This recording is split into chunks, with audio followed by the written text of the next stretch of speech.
आज 17 तारीख नमाज से फ़जर के बाद में तमाम हुज्जाज इकराम अल्लाह रसूल सल्लल्लाहु अलैहि वसल्लम की रोज़े में जाने के लिए, रियादुल जन्नत में जाने के लिए देखें किस तरीके की रश है और कितनी लंबी भीड़ है।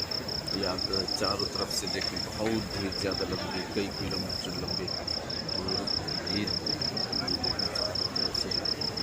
पब्लिक ही पब्लिक नज़र रखें।